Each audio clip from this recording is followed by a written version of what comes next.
అందరికీ మరణాత.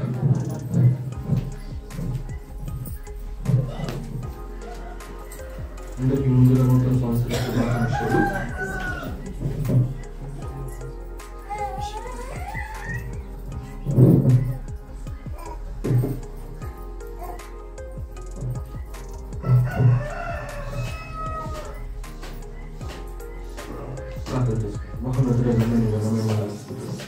నీకు ఉచితమైన కృపను బట్టి నూతన సంవత్సరంలోనికి అడుగుపెట్టు కృప చూపించి ఆరాధనకు క్షేమంగా నడిపించవలసిన విధానం గురించి కొద్ది సమయం మీ వాక్యం మాకు శక్తిని దయచేయండి. వెంకటేశ్వరుని గ్రహించగల మనసును మీరు మాకు దయచేయండి.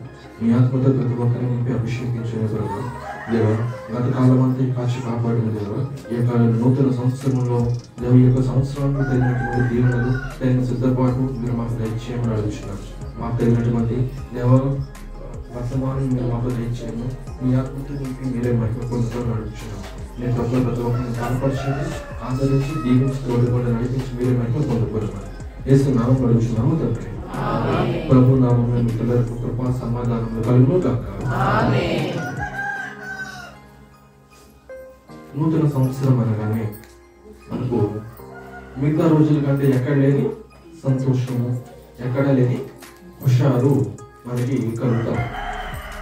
ఎందుకని కలుగుతా ఉంది అంటే సంవత్సరం మారుతుంది కాబట్టి, పాత సంవత్సరం పోయి కొత్త సంవత్సరం వస్తుంది కాబట్టి చాలా మంది ఇప్పుడు వరకు మన జీవితంలో సరైన ఎదుగుబోతులు లేదు, సరైన కలిసి రాలేదు. కొంతమంది అది సంవత్సరంలో చూసేస్తూ ఉంటారు. మాకు కలిసి రాలేదు కాబట్టి ఈ సంవత్సరం అన్నా కలిసి వచ్చిద్దేమో అనేటువంటి ఆశతో, ఆ నిరీక్షణతో ఈ యొక్క సంవత్సరానికి ఎలాగైనా సరే డబ్బులున్నా లేకపోయినా అప్పు చేసైనా సరే ఏం చేయాలి, సంతోషంగా ఈ యొక్క సంవత్సరం వరకు అడుగు పెట్టాలని వెయ్యి కాళ్ళతో ఎదురు చూస్తూ ఉంటారు. ఎప్పుడైతే ఎదురు చూస్తారా మీరు? చూసారా? ఏమో నేనైతే ఎదురు చూడలేదు. శుభ్రంగా అది వచ్చింది అనుకోండి. ఎందుకని అంటే మనం నూతన సంవత్సరము ఎలాగైతే ఒక కొత్త తరము లాగా, కొత్త సంవత్సరం లాగా ఒక ఎక్స్పెక్టేషన్స్ తో కానీ ఒక మనం ఎలాగైతే మనం ఊహించి మనం చేస్తున్నామో అది కనుక మనం ఒక్కసారి మనం గమనిస్తే, ఒకసారి బుర్రపెట్టి ఆలోచన చేస్తే పరిస్థితులు, కాలము ఎప్పుడు ఒకే రకంగా సాగుతాం. మనకు సంవత్సరం మారింది అనేటువంటిది లెక్క ఎలా తెలిసిందో తెలుసా? సంవత్సరం మారుతుందని లెక్క ఎలా వచ్చింది? కౌంట్ చేయడాన్ని బట్టి వచ్చింది. అంటే భూమి యొక్క పరిభ్రమణాన్ని బట్టి, భూభ్రమణం బట్టి అయితే రోజు, భూమి యొక్క పరిభ్రమణం అయితే ఒక సంవత్సరంగా. అయితే యాక్చువల్ గా ఎవరికి యొక్క నూతన సంవత్సరం అనేది ఎవరికి సంబంధించింది అంటే భూమికి సంబంధించింది. ఎందుకు భూమికి సంబంధించింది అంటే ఒక మాట చెప్తారు, మనము ప్రతి ఒక్కరికి పుట్టినరోజు సెలబ్రేట్ చేసుకుంటూ ఉంటారు. ఎందుకని? వాళ్ళు పుట్టినరోజును గుర్తు చేసుకొని అది ఏ రకంగా సెలబ్రేట్ చేసుకుని కనీసం గుర్తాన్ని చేసుకొని ప్రార్థన చేసుకుంటాం, అయ్యగారి చేత ప్రార్థన చేయించుకుంటాం. ఆ రోజును జ్ఞాపకం చేసుకొని దేవ నాకు ఇన్ని సంవత్సరాలు నన్ను క్షేమంగా కాపాడు, ఇంకో సంవత్సరం కలిగి పెట్టామని ఆ యొక్క రోజు ఎవరి నిమిత్తం? అది పుట్టిన రోజు, ఎవరైతే పుట్టారో ఆ వ్యక్తికి సంబంధించి. అలాగా ఈ యొక్క భూమి యొక్క చరిత్ర చూస్తే భూమి సంవత్సరము పాటు సూర్యుని చుట్టూ తిరిగి ఎక్కడైతే మొదలు పెట్టిందో అక్కడికి వచ్చి చేరింది. అంటే ఒక మనిషి పుట్టిన తర్వాత 360 సంవత్సరాల తర్వాత ఒక సంవత్సరముగా గ్రహించి ఫస్ట్ సంవత్సరము, రెండో సంవత్సరం, మూడో సంవత్సరం అని లెక్కలు వేసుకుని పుట్టినరోజు సెలబ్రేట్ చేసుకుంటున్నట్లుగా ఆ యొక్క పుట్టినరోజు మనిషి చేసుకుంటున్నటువంటి ఏ పుట్టినరోజు అయినా, సెలబ్రేట్ చేసుకుంటున్నటువంటి ఏ నూతన సంవత్సరం అయినా అది దేని మీద ఆధారపడింది అంటే భూమి మీద ఆధారపడింది. భూమి చుట్టూ తిరిగి వచ్చినందుకు ఒక సంవత్సరం అయింది. ఈ దేని చుట్టూ? సూర్యుని చుట్టూ తిరిగి వచ్చినాడు. ఆ సూర్యుని చుట్టూ తిరగడానికి కొన్ని వేల కిలోమీటర్లు తిరగాలి. సూర్యుని చుట్టూ తిరగాలి. మనం ఒక మాట చెప్పాలంటే, మనం ఈ మధ్య కాలంలో ఇల్లు విడిచి బయటికి రోడ్డు మీద వెళ్ళామంటే ఏమవుతుంది? ఎప్పుడు క్షేమంగా వస్తామో రామో తెలియనటువంటి పరిస్థితి. ఎప్పుడు ఏమవుతుందో తెలియదు. మనం జాగ్రత్తగానే ఉన్నాం, పక్కన ఉన్నవాడు జాగ్రత్తగా ఉంటాడో లేదో తెలియనటువంటి పరిస్థితి. క్షేమంగా వచ్చామంటే అమ్మయ్య మనం పని చూసుకొని మన దేవుడు మన క్షేమంగా మన ఇంటికి నడిపించాడని, ఆ నడిపించాలని ముందుగా ప్రార్థన చేసుకుంటారు మీరు? బయలుదేరాడు. చేసుకొని మళ్ళీ ఇంటికి వచ్చిన తర్వాత ఏం చేయాలి? దేవ మమ్మలను క్షేమంగా మరలా ఇంటికి చేర్చినందుకు మీకు కృతజ్ఞతలు అని మరలా ఇంటికి వచ్చినా ప్రార్థన చేసుకోవాలి కదా. అలాగే ఈ యొక్క భూమి గురించి ఆలోచన చేస్తే అన్ని వేల కిలోమీటర్లు సూర్యుని చుట్టూ తిరుగుతూ వచ్చినప్పుడు ఏ ఒక్క దాంతో కూడా గుద్దుకోకుండా వచ్చింది. ఏదైనా గుద్దుకుందనుకో సంవత్సరం ఉండదు. భూమి సూర్యుని చుట్టూ తిరిగేటువంటి కక్షలో వేరే దాన్ని కనుక జస్ట్ టచ్ అయింది అనుకో తన కక్షను విడిచి ఇంకో సంవత్సరం ఉండదు. పోనీ వేరే ఏదైనా వచ్చి మీద పడింది అనుకో సంవత్సరం. దాని షేప్ మారిందా? భూమి యొక్క షేపు ఏదైతే వృత్తాకారం ఉన్నటువంటి షేపు మారినా, ఇదే వేరే దాన్ని గుద్దుకున్నా, వేరేది వచ్చి దీన్ని గుద్దుకున్నా ఇంకేముండదు, సంవత్సరం మారిపోతాయి, లెక్కలు మారిపోతాయి. ఈ రకంగా దేనికి సంబంధించిందంటే మీకు భూమి సూర్యుని చుట్టూ క్షేమంగా తిరిగి దేవుడు మనకు కృపను చూపించి మనల్ని కాపాడడానికి భూమికి ఏం చేస్తాడు? ఆజ్ఞ ఇచ్చి నువ్వేం చేయాలి? తిరుగుతా ఉండాలి. ఎలాగ తిరగాలి? క్షేమంగా తిరగాలి. ఎవరికి దేని గుద్దుకోకుండా గాను వేరేది మీద పడుకోకుండా దేవుడు కాచి కాపాడు ఆ కక్షను తీసి పెట్టిన కారణంగా ఈ యొక్క సంవత్సరం దాన్ని బట్టి లెక్కించారు. ముందులో అయితే ఎన్ని రోజుకి నెలకి అనగా సంవత్సరానికి ఎన్ని రోజులు సరైన లెక్క ఉండేది కాదు. తర్వాత పరిశీలన చేసి చేసి చేసి చేసి చివరికి ఏం చేశారంటే 365 రోజులు తేల్చారు. ఆ 365 రోజులు కూడా కరెక్ట్ కాదు. యాక్చువల్గా అయితే 365 రోజుల కొన్ని గంటలు, పావు గంటలు. పావు గంటలు అంటే 365 రోజుల సుమారుగా 6 గంటలు. 6 గంటలకి అప్పుడు భూమి ఎక్కడైతే మొదలు పెట్టిందో అక్కడికి వచ్చి చేరుతుంది. కానీ మనం ఏం చేస్తున్నామంటే 6 గంటల ముందే సెలబ్రేట్ చేసుకొని 4 సంవత్సరాలు ఒకసారి ఏం చేస్తున్నాం? ఇంకో రోజుని యాడ్ చేస్తున్నాం. ఆ సంవత్సరం ఈ సంవత్సరం వచ్చింది. అలా యాడ్ చేయగా 4 సంవత్సరాలు ఒకసారి ఒక్కొక్క రోజుని యాడ్ చేయగా ఈ సంవత్సరంలో 366 రోజులు ఉంటాయి. ఎందుకంటే 2024 సంవత్సరం కాబట్టి ఈ సంవత్సరంలో ఫిబ్రవరి 29 వచ్చిన కారణంగా ఎన్ని రోజులు ఉంటాయి? 366 రోజులు. ఈ రకంగా భూమి తన చుట్టూ తాను తిరుగుతూ సూర్యుని చుట్టూ తిరిగినటువంటి కాలాన్ని బట్టి సంవత్సరంగా గురించి ఆ సంవత్సరాలను బట్టి ఇన్ని సంవత్సరాలని సంవత్సరాన్ని బట్టి పేర్లు పెట్టి సంవత్సరానికి పేర్లు పెట్టారు. అదే కనుక అది ఎప్పుడు పెట్టారంటే క్రీస్తు శకంలోనే పెట్టారు. ఎగ్జాక్ట్ ఏ సంవత్సరం పెట్టారు నాకు ఐడియా లేదు, కానీ క్రీస్తు శకంలో నుండే ఈ పలానా సంవత్సరం ఎలాగైతే ప్రతి మనిషికి పేరు పెట్టబడిందో సంవత్సరానికి కూడా పేరు పెట్టారు. ఈ సంవత్సరం పేరేంటి? ఒక సంఖ్య పెట్టారు. పేరు ఏం చేయాలి? ప్రతిసారి ఆలోచన చేయాలి కాకుండా ఒక సంఖ్య పెట్టారనుకో 1, 2, 3 ఎక్కడికి వాళ్ళకి వెళ్ళొచ్చు? వెళ్ళిపోవచ్చు. లెక్కలేదు, అంతం లేదు. ఎంత వెళ్ళినా సరే దానికి పేరు ఎత్తుకోవాల్సిన అవసరం లేదు. ఇప్పుడు మొన్నటి వరకు 2023, ఇప్పుడు 24, తర్వాత 2025, తర్వాత 2026 ఇట్లాగా సంఖ్యను పేరుకి పెట్టడం బట్టి అలా జరిగిపోతాం. అందుకని క్రీస్తు పుట్టక ముందు ఉన్నటువంటి కాలాన్ని వెనక్కి లెక్కించారు. వెనక్కి లెక్కించడం అంటే ఎలాగంటే ఇప్పుడు మనకి 2023 అయింది, ఇప్పుడు 2024, తర్వాత 2025 కదా. అప్పుడు క్రీస్తు పూర్వం ఉన్నటువంటి లెక్కలు ఎలా గుణించారంటే ముందే 4000 సంవత్సరాలు అంటే 2000 సంవత్సరాలు, తర్వాత దాని తర్వాత 2000 సంవత్సరాలు అనుకున్నాం. సుమారుగా మీకు అర్థం కాబట్టి 5 సంవత్సరాలు అనుకున్నాం. 5 సంవత్సరాల తర్వాత దాని ముందు సంవత్సరం ఏం చేశారు? 6 అవ్వాలి. 5 తర్వాత 6 అవ్వాలి. కానీ 5 తర్వాత అది 4 అయింది, 4 తర్వాత 3 అయింది, 3 తర్వాత 2 అయింది, 2 తర్వాత 1. ఇట్లాగా ముందు వెనక్కి తప్పుకుంటూ వచ్చింది. యేసు ప్రభు తర్వాత ముందుకు పెరుగుకుంటూ వెళ్తుంది. కారణం ఏంటంటే అప్పుడు లెక్క వేయాలని ఆలోచన లేదు మనకి. సరిగ్గా ఇప్పటి నుంచి లెక్కేద్దాం అనేటువంటి ఆలోచన లేదు. అందుకని ఒకసారి మీరు కనుక నాలెడ్జ్ ఉన్న వాళ్ళు గూగుల్లో క్యాలెండర్స్ అని కనుక సెర్చ్ చేస్తే కొన్ని వేల క్యాలెండర్లు ఉంటాయి. ఏ క్యాలెండర్లు అంటే ఇదేమో మనం ఫాలో అయ్యేదేమో క్రీస్తు శకము క్రీస్తు పూర్వం సంబంధించినటువంటి ఇంగ్లీష్ క్యాలెండర్, అన్ని జ్యూయిష్ క్యాలెండర్లు ఉంటాయి, హిందూ క్యాలెండర్లు ఉంటాయి, ఇలాగా ఇస్లామిక్ క్యాలెండర్ ఉంది. ఇట్లాగా ఒక్కొక్క దానికి ఒక్కొక్క క్యాలెండర్ ఉంది. ఈ సంవత్సరం మనం 2024 అనుకుంటున్నాం కదా. హిందువుల లెక్క ప్రకారం 2024 కాదు, వేరే సంవత్సరం. ముస్లిమ్స్ లెక్క ప్రకారం వేరే సంవత్సరం, జూయిష్ లెక్క ప్రకారం వేరే సంవత్సరం. ఇలాగా ఒక్కొక్క సంవత్సరానికి ఒక్కొక్క జాతి వాళ్ళు ఒక్కొక్క వ్యక్తి లెక్కించడం మొదలుపెట్టిన కాంచి ఒక్కొక్క పేర్లు పెట్టుకొని ఒక్కొక్క నామధేయము సంవత్సరానికి ఇవ్వబడింది. కానీ ఎన్ని క్యాలెండర్ ఉన్నప్పటికీ కూడా ఎన్ని రకాలుగా సంవత్సరాలు ఎంతమంది లెక్కించినప్పటికీ కూడా అందరూ ఏకగ్రీవంగా ఫాలో అయ్యే క్యాలెండర్ ఏంటంటే ఇంగ్లీష్ క్యాలెండర్. అందుకని చాలా మంది ఇది మన పండగ కాదని హిందూ సోదరులు కానీ మిగతా వాళ్ళు ఏం చేస్తారంటే మన పండగ కాదు, మన పండుగ ఉగాది అనుకొని కొంతమంది సెలబ్రేట్ చేయరు. కొంతమంది అయినా సరే ఆటం అందరితో పాటు తింటాం, తాగటం, సంతోషంగా ఉండాలని అందరు కలిపి ఏకీగ్రీవంగా ఫాలో అవుతూ ఉంటారు. సరే, మనం గమనించిన ఈ యొక్క సంవత్సరంలో ప్రతి ఒక్కరూ ఏదో ఒకటి సాధించాలని కానీ ఏదో ఒకటి తీర్మానం చేసుకోవాలని అనుకుంటారు, కొత్తది ఏదైనా చేయాలని అనుకుంటారు. దానికంటే ముందు ఒక మాట చెప్పాలనుకుంటున్నాను. నేను ప్రసంగం యొక్క అంశం ఏంటంటే కొనసాగించుతాం. ఏమిటి కొనసాగించుతాం? ఏమి కొనసాగించాలి అంటే మన యొక్క జీవితంలో ప్రతిసారి ఎప్పుడు చూసినా కొత్తది కావాలి, కొత్తగా చేయాలి, ఏదో సాధించాలి అనేటువంటి తపనలో ప్రతి మనిషి ముందుకు పరిగెడుచు ఉన్నాడు.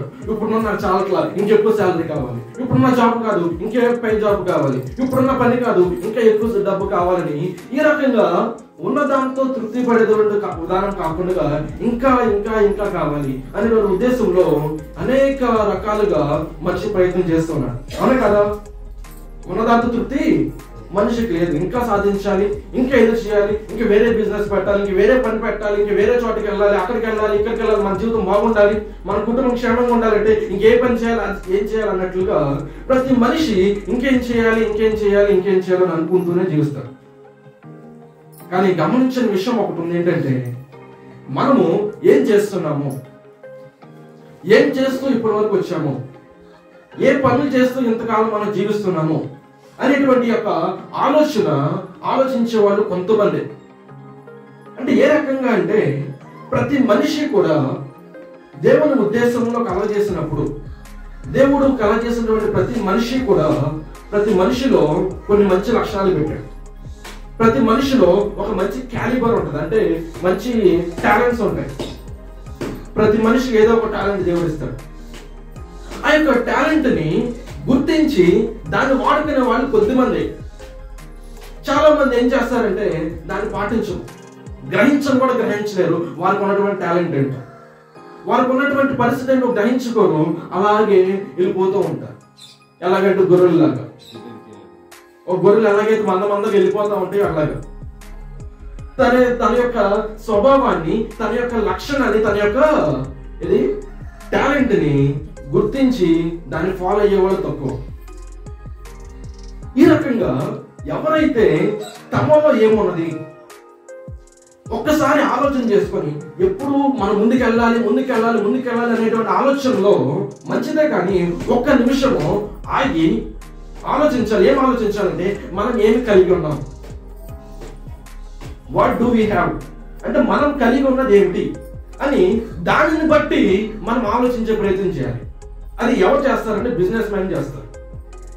బిజినెస్ మ్యాన్ చేసేటువంటి ఆలోచన పని ఏంటంటే వారి దగ్గర ఏముంది, దాన్ని ఎలాగ ఉపయోగించాలి, ఎలాగ దాన్ని బట్టి అభివృద్ధి చెందాలి అని అనుకుంటారు. కానీ మిగతా అలాగా జనమలుగా సరైనటువంటి నాలెడ్జ్ లేని వాళ్ళు ఏమనుకుంటారంటే వాళ్ళ దగ్గర ఉన్నది చాలన్నట్టు, ఏమీ లేనట్టుగా ఇంకేదో కావాలని ప్రాకులాడుతూ చుట్టూ చూసుకుంటారు. కానీ వారి దగ్గర ఏముందో గ్రహించలేదు, గుర్తించలేదు. అందుకని దేవుడు మనతో మాట్లాడాలనుకున్న అంశం ఏంటంటే మనలో ఉన్నవి, మనం చేయవలసినవి, చేస్తూ ఉన్నవి కొన్ని కొనసాగించాలి. సంవత్సరం వచ్చింది కదా కాబట్టి మనం పాతది వదిలేయాలన్నట్లు కాకుండా పాత సంవత్సరం వదిలిపెట్టేస్తాం.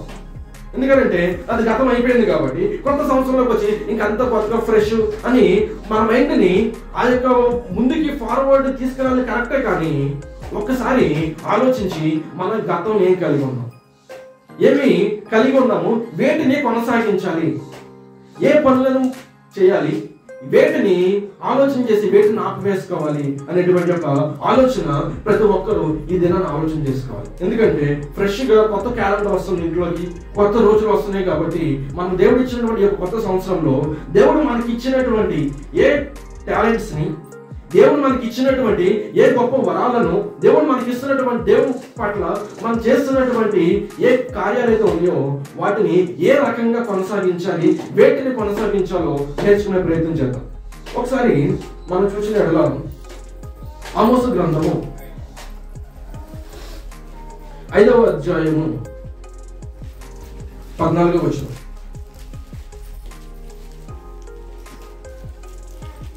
ఆమోసు గ్రంథం 5వ అధ్యాయం 14వ వచనం.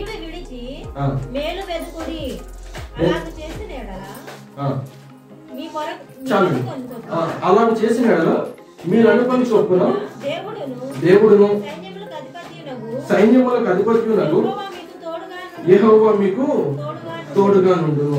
ప్రతి ఒక్కరికి వాగ్దానం కావాలి. దేవుడు మనకు తోడుగా ఉన్నాడు అన్న వాగ్దానం వచ్చింది అనుకో, ఏముంటది? సంతోషం వస్తుంది. అవును, మనకి మన కష్టాల్లో దేవుడు తోడున్నా అన్నాడు, మనకు ఆయన చూసుకుంటాడు అనేటువంటి ధైర్యం వస్తుంది.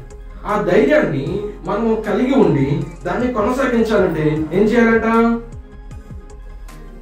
ఏం చేయాలి? బ్రతుకున్నట్లు కీడు విడిచాలి, కీడుని విడిచిపెట్టాలి. అంటే ఒక పాయింట్, ఫస్ట్ పాయింట్ ఏంటంటే మానవలసిన చెడుని మానివేయాలి. ఏదైతే చెడు ఉందో, ఏదైతే అది ఉపయోగించకూడదో, ఏదైతే పనికిరాదో అది ఏం చేయాలి? మానివేయాలి. ఎప్పుడైతే మనం కొత్తగా చేయాలి, కొత్త ధనం మనకు కలిగి ఉండాలి, కొత్త పనులు చేయాలని మనం అనుకుంటాం కదా. ఇప్పుడు మనకు టార్గెట్ అయిపోయింది, ఇంకా కొత్త సంవత్సరంలో ఈ పనులు చేద్దాం, పొద్దున్న లేగుద్దాం, ప్రార్థన చేసుకుందాం, బైబిల్ చదువుకుందాం, సన్నిధి చేసుకుందాం. ఈ యొక్క తీర్మానం ఏదైతే ఉన్నాయో వాటికి మంచిదే, కానీ దానికంటే ముందుగా ఒకసారి ఆలోచన చేసి ఏం చేయాలంటే మనలో ఉన్నటువంటి ఏం చేయాలి? చెడును, కీడుకు కల్పించేటువంటి క్రియలు. కీడు అంటే ఎక్కడ ఉందనుకుంటారు మీరు? కీడు ఎక్కడి నుంచి వచ్చింది? అందరూ అనుకుంటారు సాతాను కీడు కల్పిస్తారు అంట. కీడు ఎక్కడి నుంచి వచ్చింది?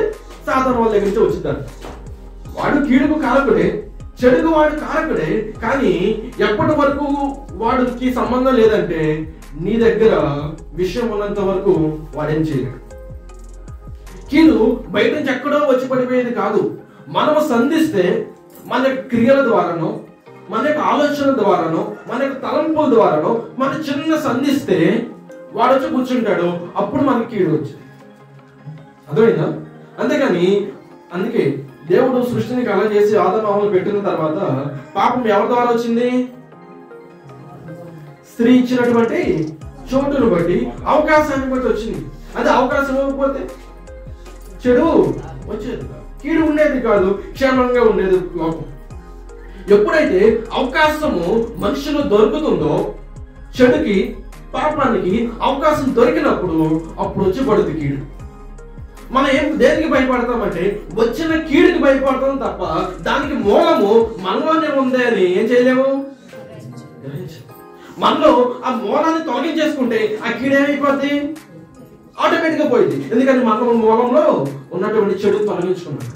కానీ ఎంతమంది ఆ పని చేయగలుగుతున్నారు? ఎంతమంది కీడు వచ్చిందంటే, చెడు కలుగుతుందంటే శకునం చెడుగా మనకు కనిపించి, చెడ్డగా మనకు కనిపించి, ఏంటి ఎప్పుడు చూసిన శ్రమలే, కష్టాలే, ఇబ్బందులు, ఈ కొత్త సంవత్సరంలో పడి ఏంటి బాబు ఈ కొత్త కష్టాలు అన్నట్లుగా మనం అనుకుంటున్నాయి కదా. ఒక్కసారి ఆలోచించాల్సింది ఏంటంటే రోజుల్లో ఏమీ లేదు, మనిషిలోనే ఉంది, మీలోనే ఉంది. మీలో ఉన్నటువంటి చెడుకి అవకాశం ఇచ్చేటువంటి క్రియలు ఏదైతే ఉన్నాయో వాటిని ఏం చేయాలి? మానుతున్నారా లేదా? పోయిన సంవత్సరం మానారా? 2023లో ఒకసారి కూడా వాక్యం వినపడలేదా? దేవుడు కీడు మాని మేలు చేయని దేవుడు చెప్పించలేదా? సంవత్సరం పొడుగున ఒక్కసారి కూడా చెప్పలేదా? ఏదో సమయంలో దేవుడు మాట్లాడుతూనే ఉంటాడు. ఇదిగో నీలో ఈ చెడు ఉంది, నీలో ఈ తప్పు ఉంది, నీలో ఈ లోపం ఉంది, అందుకే నీకేం కలుగుతుంది? కష్టాలు కలుగుతున్నాయి, శ్రమలు కలుగుతాయి, అందుకే నీకు ప్రార్థన జవాబు రావట్లేదని దేవుడు ఏదో ఒక తరుణంలో చెప్పినప్పుడు అప్పుడు ఏం చేస్తాను? అప్పుడు ఏం చేస్తారు? శ్రమ నొప్పి కలిగింది కాబట్టి అప్పుడు తగ్గించుకుంటారు. నొప్పి కలిగింది కాబట్టి అప్పుడు ఒప్పుకొని అప్పుడు ఏం చేస్తారు? దేవుని మీద ఆధారపడతారు. ఆ టైం అయిపోయింది. ఇప్పుడు కొత్త సంవత్సరం వచ్చేసరికి మళ్ళీ ఆ ప్రక్రియలోకి ఎక్కడికి వెళ్తుంది? మళ్ళీ మొదటికి వెళ్ళిపోతుంది. అందుకని దేవుడు చెప్పేటువంటి మాట ఏంటంటే, ఏదైతే కీడుని, ఏదైతే చెడుని విసర్జించే మానేటువంటి ప్రక్రియ ఏదైతే ఉందో ఆ ప్రక్రియను ఏం చేయాలి? కొనసాగిస్తూ ఉండాలి. అంతేగాని ఒక్కసారిగా అయిపోయేటువంటి పని కాదు.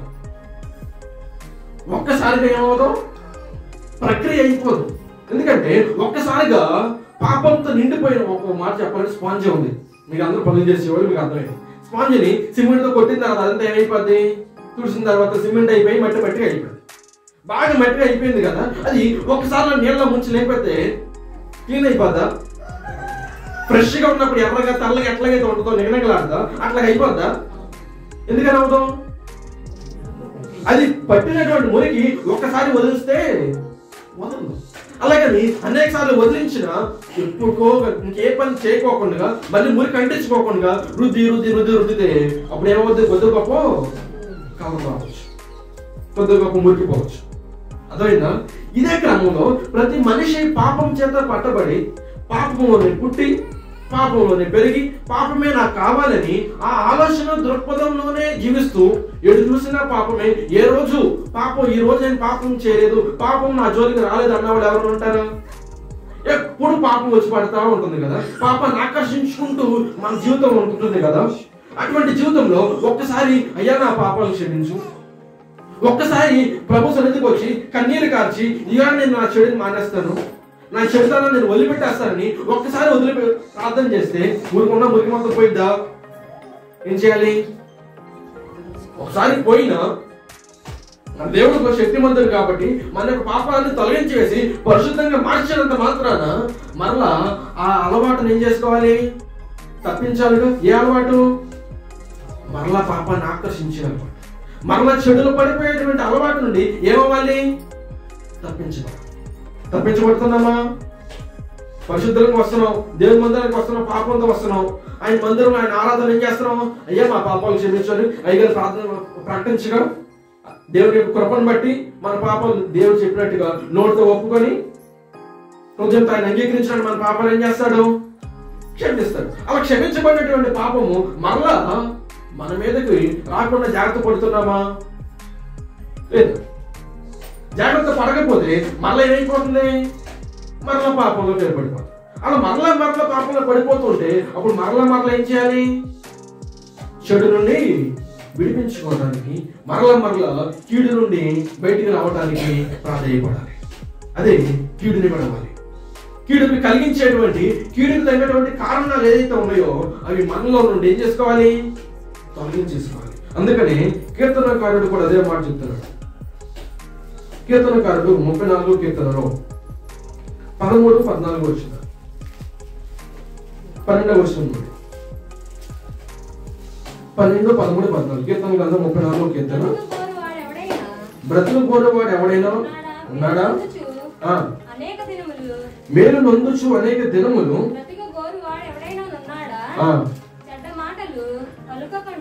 చెడ్డ మాటలు పలుకకుండా నీ నాలుకను కపటమైన మాటలు పలుకకుండా నీ పెదవులను కాచుకొనుము.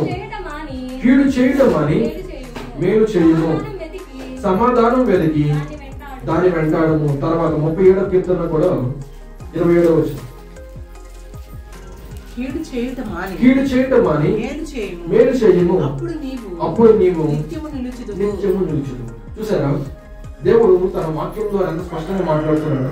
ఎలాగైతే మనము కీడుని విడిచి మేలు చేస్తే ఎలాగుంటామంట? నిత్యము నిలిచేటువంటి వారంగా ఉంటాం. రెండవది, మనం కీడు చేయటం అని మేలు చేసిన ఎడల మనం అంటే ఏమొస్తుంది? సమాధానము మనకు వస్తుంది. అప్పుడు మన దినాలు అలాగ ఉంటాయంటే మేలు నొందుచు అనేక దినాలు ఏం చేయగలుగుతాము?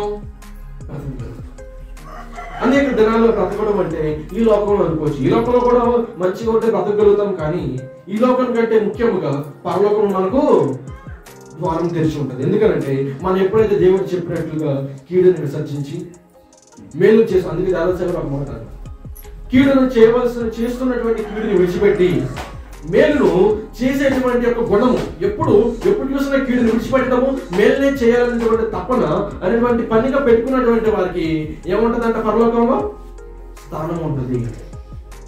పరలోకంలో స్థానం. ఎందుకంటే మనలో ఉన్నటువంటి చెడుని ఎప్పటికప్పుడు ఏం చేసుకోవాలి? తొలగించేసుకుంటాం. మనకేమో ఎప్పటికప్పుడు ఏం కావాలంటే కొత్త వాగ్దానాలు కావాలి. దేవుడి నుంచి మనకేం కావాలి? కొత్తగా వాక్యాలు కావాలి, కొత్త బోధలు కావాలి, కొత్తగా దేవుడు మనకి ఇచ్చేటువంటి అభయం కానీ దేవుడు మనతో ఉన్నాడు అనేటువంటి సూచనలు ఎప్పటికప్పుడు కొత్తగా కావాలి. అవునే కాదు? ఎప్పుడు చెప్పిన వాక్యం చెప్తుంటే ఏమంటారు? ఇది మనకు తెలిసిందని, కొత్త ఏం లేదు, ఏముంది అంత పర్సన్ అయిపోయింది, ఏం చెప్పేది ఏం లేదు.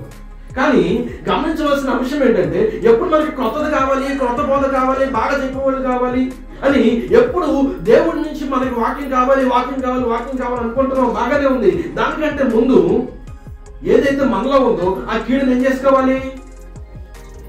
తొలగించేసుకోవాలి. ఎప్పటి వరకు తొలగించేసుకోవాలి? ప్రతిరోజు అదే పని మీద ఉంటూ ఉంటాం. అందుకే ప్రతిరోజు అదే పని మీద ఉండాలని మనకి ఏమొస్తుంది? బోర్ కొట్టు. ప్రతిరోజు వాకింగ్ చెప్తే ఎలా ఉంటుంది మీకు? వింటారా? ఆయన ఊళ్ళు లేదు. ఇటువరకు ఉండేవాడు గుర్తుపడి అది గతం అయిపోయింది. ఇటువరకు దేవుని కొరకు రోజు మందిరానికి రావాలన్నా వచ్చేవాడు. దేవుని కొరకు ఇంటింట దేవుని వాక్యం గురించి ప్రకటించు, దేవుని వాక్యాన్ని వెంటనే ప్రకటించడం, ఇలా దేవుని వాక్యం మీద గడిపినటువంటి రోజులు అపోస్తల కాలంలో అయిపోయినాయి.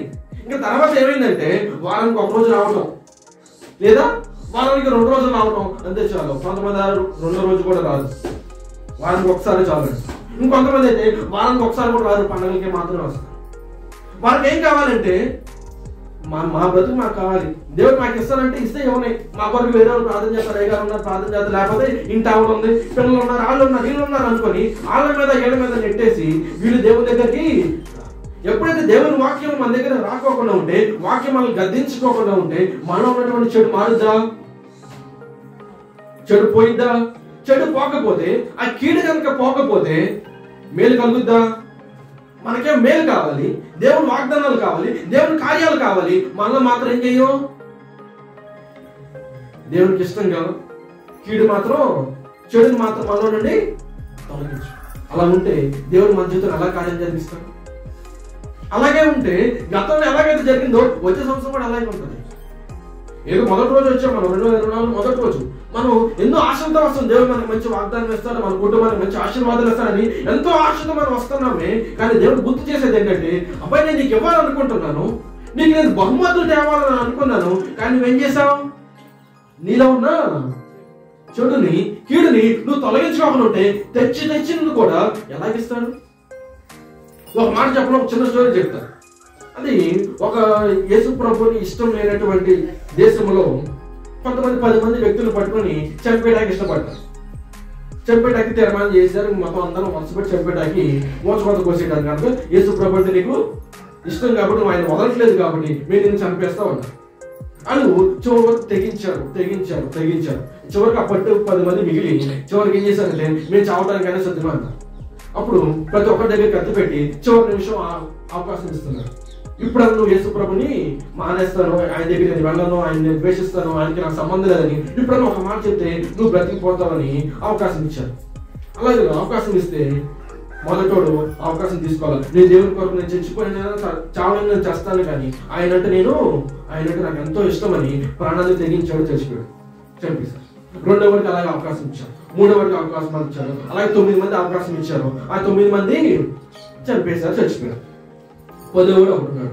వాడు ఎంతైనా సరే మనిషికి ఏమవుతుందంటే, ఒక అబ్బాయి దగ్గరికి వస్తుందంటే ఆ రాణి చూసుకుందా ఉంటాడు ముందు ధైర్యంగా.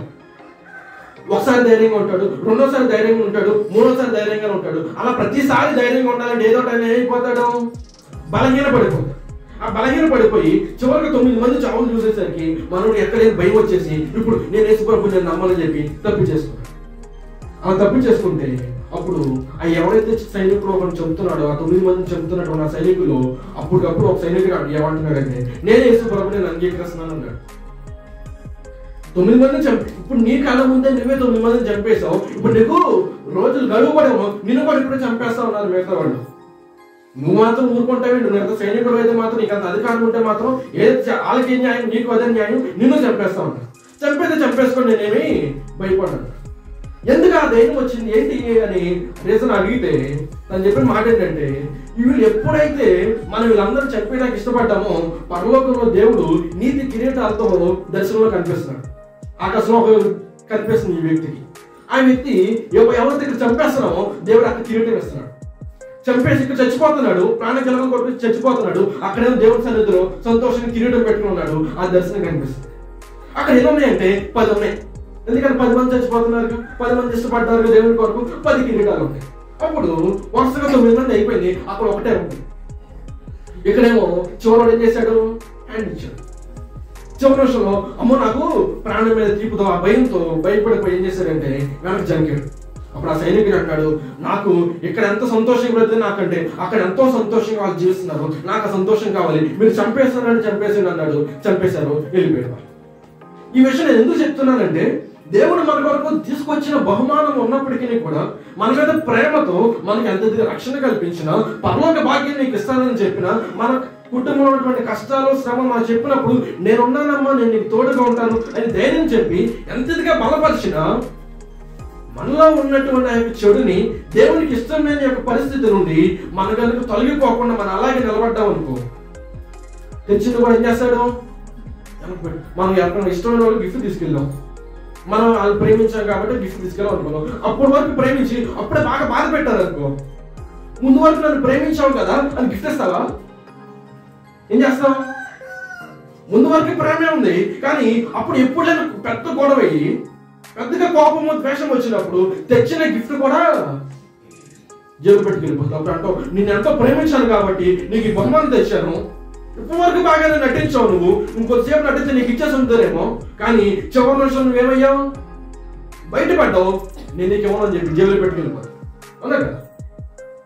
అలాగే దేవుడు నూతన సంవత్సరంలో మనం అడిగిపెట్టినందుకు అడిగిపెట్టడానికి తగినటువంటి గుణాలు, తగినటువంటి ఆయుష్ కానీ, తగినటువంటి పోషక స్థితి కానీ కుటుంబానికి మన దేవుడు కల్పించినప్పుడు మనం ఇంకా దేవుని ఆశీర్వాదం మనకు కావాలి, పొందుకోవాలి అంటే ఏం చేయాలి? దేవుడు చెప్పినట్టుగా కీడుని విడిచిపెట్టి చేయవలసినటువంటి మానవలసినటువంటి కీడుని ఏం చేయాలి? ఆ యొక్క ప్రక్రియను ఏం చేయాలంటే కొనసాగిస్తూ ఉండాలి. అర్థమైందా? ఏం చేయాలి? కొనసాగిస్తూ ఉండాలి. అలా కొనసాగించడం కాకుండా ఆగిపోయామంటే మళ్ళీ ఏమైపోద్ది?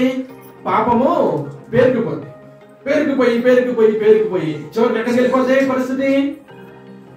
పాతాళంలోకి లాగేస్తుంది. పాపం పెరిగిందంటే బరువు పెరిగే కొద్ది మనిషి ఏం చేస్తుంది?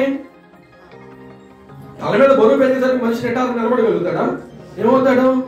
వంగిపోతాడు, వంగిపోతాడు, వంగిపోతాడు. ఆ వంగినప్పుడు కూడా బరువు దిగిపోతే పడిపోతాడు, మూర్చిపోయి పడిపోతాడు. అలాగే మనకు తెలియకోకుండానే మనం చేయవలసినటువంటి మానవలసినటువంటి కీడుని, చెడుని మానుకోకుండా అదే బరువు మనం మోస్తూ మోస్తూ మోస్తూ మోస్తూ ఉన్నామంటే దాన్ని విడిచిపెట్టుకోకుండా ఎప్పటికప్పుడు హఠాత్తు ఏం చేస్తుంది? కాబట్టి ఇప్పుడు ఏమైనా విశ్వాసం దేవుడు మనకు చేయించేటువంటి మాట ఏంటంటే, మానవలసినటువంటి కీడుని ఏం చేయాలి? ఎట్టి పరిస్థితుల్లోనూ ఎప్పుడో నేను మానేశాను అంటే ఆ మానవలసినటువంటి ప్రక్రియను ఇప్పుడు కూడా ఏం చేయాలి? కొనసాగిస్తూ ఉండాలి. ఎందుకంటే మనము పరిశుద్ధం కాదు కాబట్టి. ఈ లోకంలో ఎప్పుడు జీవించినంత కాలము ఎటువంటిది? శ్రమలు, ఈ పాపంతో చలగాడమే కాబట్టి ఎప్పటికప్పుడు మనం ఏం చేయాలి? చెడు వచ్చినప్పుడల్లా వాళ్ళ భక్తుడు ఒక మాట అన్నాడు, పాపము అంటే చెట్టు అదే పక్షి ఉంది అనుకో, పక్షిని మన తల మీద నుంచి వెళ్తుంటే ఏం చేయొచ్చు? పంపించేయచ్చు. మన తల మీద నుంచి పక్షులు ఎగితే ఎగితే ఏం చేస్తాం? పోతే పోనీ అని చెప్పి దూరాన్ని ఎగితే మనం వదిలేస్తాం, మనం పట్టించుకుంటే పట్టించుకో. అదే మన తల మీద గుడి పెడతారంటే ఊరుకుంటారా? గుడి పెడితే ఏమైంది? ఇంటి దగ్గర కూడా చెట్టు మీద గుడి పెడితేనే ఏం చేయరు? ఊరుకోరు, ముందు తోలేస్తారు, అసలు గుడిని పడగొట్టేస్తారు. ఎందుకని? గుడి పెట్టిందంటే ఏం చేస్తుంది? గోపల చేస్తుంది, ప్రశాంతత. కానీ మనిషి యొక్క నైజం ఏంటో, అవి పక్షుల్నే మనం గూడు కట్టుకున్నాము, కానీ పాపాన్ని మాత్రం ఎంత గూడు. అది ఏం చేస్తుందంటే మనకు తెలియకోకుండా కానీ మనిషి ఏం చేస్తుంది? డిస్టర్బ్ చేసి దేవుడిచ్చిన మేలు పొందుకోకుండా, దేవుడిచ్చిన సమాధానం ఇంట్లో లేకపోకుండా అక్కడికి వెళ్ళిపోదాం, ఇక్కడికి వెళ్ళిపోదాం, అదే అయిపోతుంది, ఇదే అయిపోదని మనుషుల నుండి దేవుడి నుండి ఇంకా దూరం చేసేస్తుంది. కాబట్టి ప్రేమ విశ్వాసం దేవుడు మన దగ్గర నుంచి కోరుకునేది ఏంటంటే, మనం కొనసాగించాలనుకుంటాడు. ఏమి కొనసాగించాలంటే పాపమును మానేటువంటి ప్రక్రియను ఎప్పుడు కొనసాగిస్తారు. రెండవది ఇదే మాటలోనే దేవుడు చెప్పాడు, మన కీడుని విడిచిపెట్టి రెండవది ఏం చేయాలి? మేలు చేయాలి. అదే మంచి క్రియను కొనసాగించాలి. నేను కీడుని విడిచిపెట్టేస్తాను, నేను చెడు చేయను, నేను పాపం జరుగుపోను అని కీడుని విడిచిపెట్టడానికి ప్రయత్నం చేస్తే బాగానే ఉంది. దాంతో పాటుగా ఏం చేయవలసింది ఏంటంటే, రెండవది మంచి క్రియను, నీతి క్రియను ఏం చేయాలి? కొనసాగించాలి. మానవలసిన కీడును మానాలి, అది మొదటిదైతే. రెండవది చేయవలసినటువంటి మంచి క్రియలు ఉన్నాయా లేవా? ఎక్కడ లేని మంచి క్రియలు ఎక్కడ ఉన్నాయి?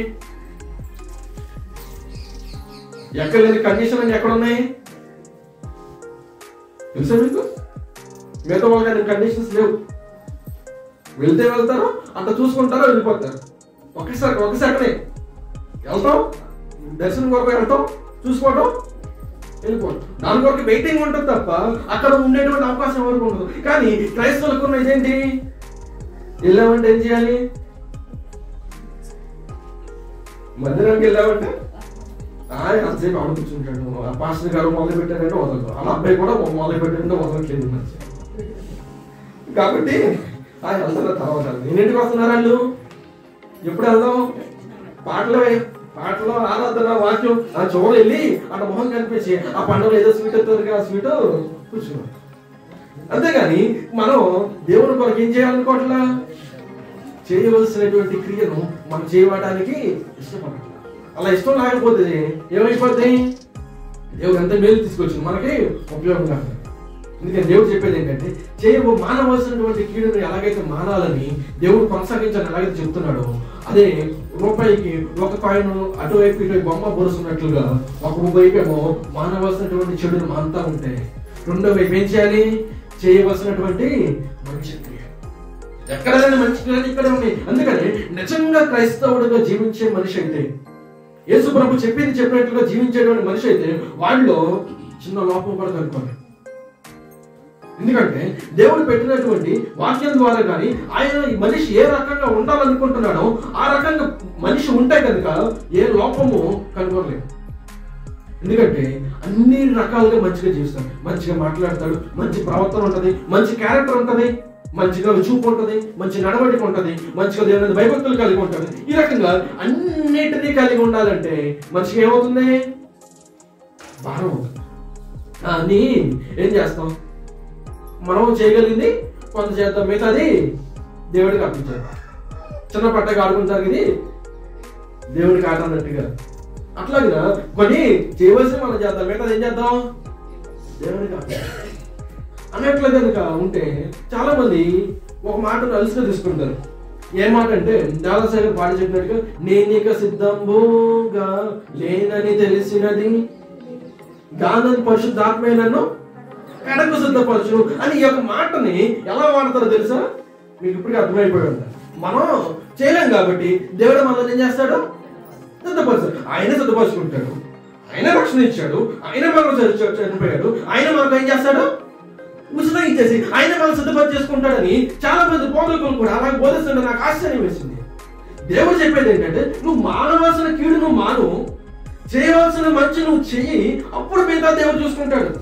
దేవదాసయ్య గారు ఆ పాట కూడా పాడింది ఆయన చేయవలసిన మంచి చేశాడు, విడిచిపెట్టవలసిన కీడును ఆయన విడిచిపెట్టాడు, చేయకుండా పాపం చేయకుండా వదిలిపెట్టాడు, చేయవలసిన భక్తిని దేవుడితో సహవాసాన్ని నిరంతరం చేశాడు.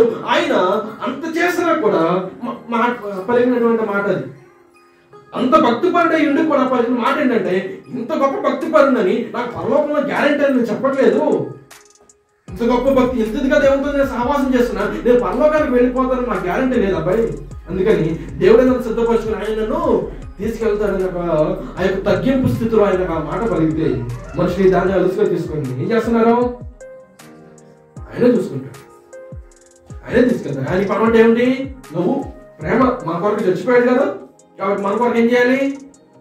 ఇష్టమైన అక్కడ వదిలేసి ఎలా ఊరుకుంటాం? తల్లిదండ్రులకి పిల్లలంటే ఇష్టం, వాళ్ళు చెడిపోయినంత మాత్రం వదిలేసి ఊరుకుంటుందా? లోపం అందరూ ఎందుకమ్మా అక్కడ వదిలిపెట్టి అన్నా సరే తల్లి ప్రేమ.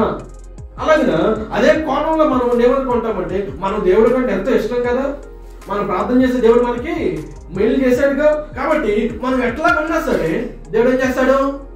తీసుకెళ్ళిపోతాడు, పరలోకంలో స్థానం సిద్ధపరుస్తాడు అని ఆ యొక్క దేవత కనుక జీవించినట్ల దేవుడు హెచ్చరిస్తాడు అనే మాట ఒకటే. ఏదైతే దేవుడు సిద్ధపరిచినప్పటికీ కూడా ఆఖరి నిమిషంలో కూడా ఏమైపోవచ్చు? తారుమారైపోవచ్చు. అందుకే ఆయన చెప్పిన ఒకే ఒక మాట, మొదటి వారు కనపడి వారు, కనపడి వారు మొదటి వారు అయినంత మాత్రం స్థిరం కాదు అక్కడ పర్వతంలో. ఎప్పటి వరకు ఆ స్థిరత్వాన్ని కాపాడుకోవడానికి ప్రయత్నం చేస్తూనే ఉండాలి, ఆ యొక్క కొనసాగించడాన్ని మనం ప్రయత్నిస్తూనే ఉండాలి. ఆ రకంగా మానవలసినటువంటి కీడుని మానివేయాలి. రెండవది ఏం చేయాలి? చేయవలసినటువంటి మంచి ఏదైతే ఉందో దాన్ని చేయటానికి ప్రయత్నం చేయాలి. మీకు అందుకే ముందే చెప్పాను, ఒక్క రోజులో చేసేది కాదు, ఒక్క రోజులో భక్తిగా ఉంటానంటే సరిపోయేది కాదు భక్తి. ప్రతిరోజు ఆ యొక్క క్రియను ఏం చేయాలి?